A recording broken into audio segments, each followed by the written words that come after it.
In this video, I'm going to share with you the most powerful technique that I've found to change your life.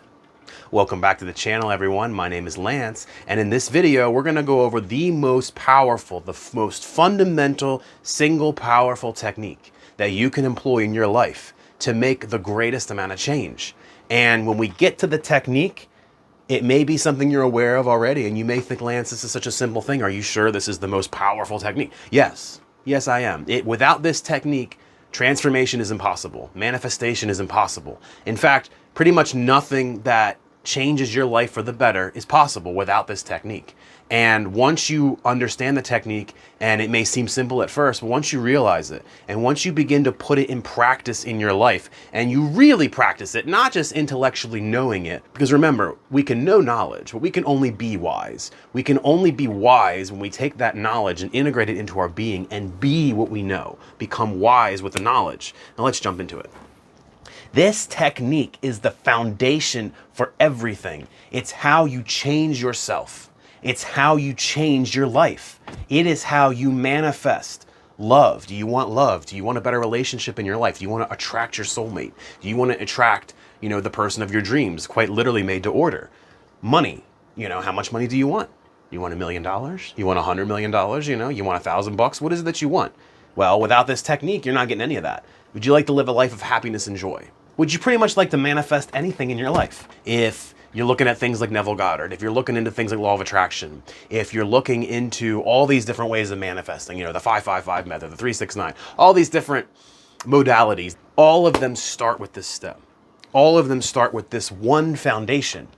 This one foundational step is the most important. And like I say, without this, this is how you process trauma.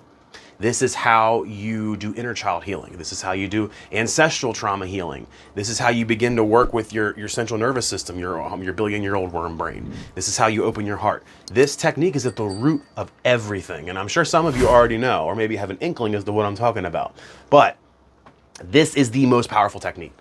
Now, I know I've teased you guys long enough. I know you're waiting for it. You're ready. But this is the technique, and I'm going to reveal it to you now.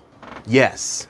Awareness. You have to start here and now. Here and now, important tip, important clue. Here and now with this. Awareness. And what do I mean by awareness? You may think to yourself, Lance, that's a lot of hype for awareness. No, it's not. It's not enough hype. Awareness is the first step, the most important step. 99% of anything you wish to change, anything you wish to live, anything you wish to embody, it is the main step. Everything else builds off of this. Are you doing inner child healing? Well, first you have to become aware of what's going on inside of yourself. You have to stop living unconsciously. You have to stop living conditionally, unconsciously, being just a mechanical human where when people push your good buttons, you react positively and happily and joyfully, conditionally. And when people push your upset, angry buttons, you get triggered and upset and frustrated and sad and grumpy and all this. But you see how that is not living in awareness. You are living in this automatic fashion, allowing all of this to be conditionally dependent on external circumstances to decide your happiness, to decide what's going on in your life. You're being a passenger in this car of life and not the driver. You're not deciding where to go. Well, to be the driver of the car, we have to start with awareness. We have to make changes. We have to start here. If you want to change yourself, for example, say there's things about yourself you want to change. Lance, I find myself getting so angry at things and I end up taking it out on other people and I don't want to be like that. Okay, well, you have to become aware of that first. You have to go within and become aware of your current identity. You have to go inside of yourself and when you're having those angry moments and saying to yourself, what's going on inside me right now? Where is this frustration coming from? And as you become more and more aware internally, that's when you can start to make the changes. You have to become aware of the current identity before you can begin being the new identity. You can't go somewhere if you don't know where you are. Very simply. You want to change your life. There's aspects of your life that you don't like and you want to make changes to it. You're fed up with life. I'm fed up with life, right? Well, first of all, we have to become aware of life as it is. What is this life I'm fed up with? Go deep. Get your unconscious, conditional, habituated mind personality awareness and pull the awareness out of that. Drop into your body. Get that awareness away from the ego and the mind such that you can get your head above water. Invest your awareness in this present moment because the present moment's all we have. In the present moment and around us, what is going on? What is in my life? Objectively, Unconditionally examine the things in your life, because everything is neutral till we assign meaning to it. Perhaps your life isn't as bad as you thought. It's just the meaning you were assigning to it was bad, you know? So start with that. We have to become aware of life as it is, and then we have to become aware of life as we want it to be before we can make any real progress. Trying to do anything in life without awareness is like being blind and being told to go walk down to the stop sign down the road. Well, you can't see where you are. You can't see where you're going, so you're just going to fumble around in the dark, groping around until you get somewhere, and probably not where you want to go. Well, this is how the majority of us live before we start to embody an aware, unconditional life. Before we begin to embody the present moment. We're always so busy ruminating about the past and the future, we never take any time for this present moment. We're always somewhere to get somewhere else. Everything's always a means to an end, when the present moment is an end in and of itself. We have to become aware of the beliefs and our identity in our inner reality. Why? Because everything in this outer reality, yes, everything, all of it, is created by our inner reality, is created by our beliefs. If we believe in a scarcity mindset, that there's not enough to go around, our outer reality will reflect that.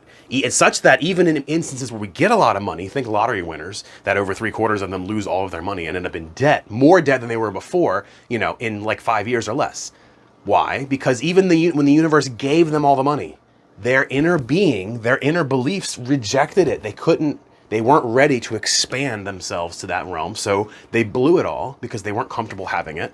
And they didn't have all the financial habits set up, any of that stuff, because their inner being wasn't right. They didn't have their inner beliefs and identity lined up. But again, in order to make the change, to become a new identity, to become a new version of ourselves, the one that could receive the lottery winnings and not blow it, a person that could be so abundant that they could embody all of that energy, you'd have to become aware of the beliefs and the identity that you're currently embodying, such that we can change it, such that we can begin to work on those beliefs. We can begin to work in our subconscious mind to go, where's the scarcity mindset come from? Meditation, coupled with awareness. The next most important technique, and I almost would marry these two together, awareness and meditation. Why? Because meditation is essentially a practice of awareness.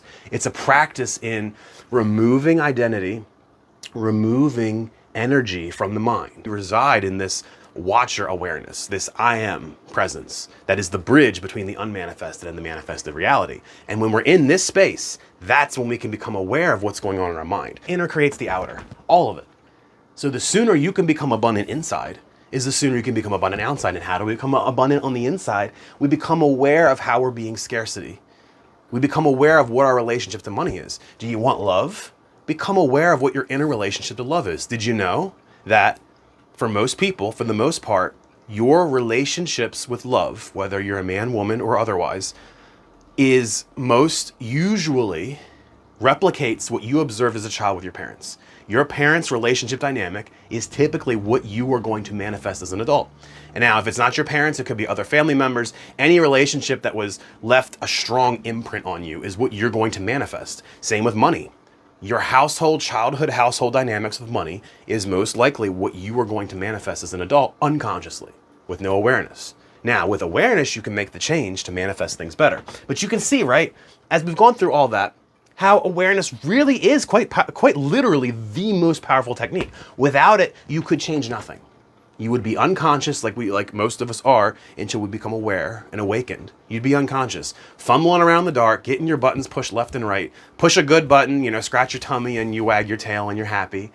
Cut you off in traffic and you start to become upset and frustrated, right? Well, those are living unconsciously. If we become aware of the buttons, if we become aware of the identity, we can begin to make changes. And if you're dealing with things like trauma, inner child healing, ancestral trauma healing, well, those things, again, awareness comes in the feeling. We have to feel it to heal it. We have to feel those things to heal them. And when we're being pure awareness and less ego and mind, the less we're identified with the ego and mind, and by identified, I mean believing that that's who we are. When in reality is we're just investing awareness there. You can invest awareness in your body just as easily as you can invest it in the ego and the mind. Just as easily as you can invest awareness into awareness itself, the flashlight that shines on itself. And when you get into that place, that's where you're letting go, and that's when you can really get into a place of making that change. That is the most powerful technique to change your life. So I hope you guys, start practicing that. And like I said, meditation. I'll link a video below, probably be on the end card. you know, up here. First, the 30 plus benefits to meditation over here. And then on this one, it's going to be how to meditate. We give a practical guide as to how to do it, because maybe you know meditation's good, but you're just not sure how to do it. I hope you guys make it a great day, and we'll see you in the next video. Peace.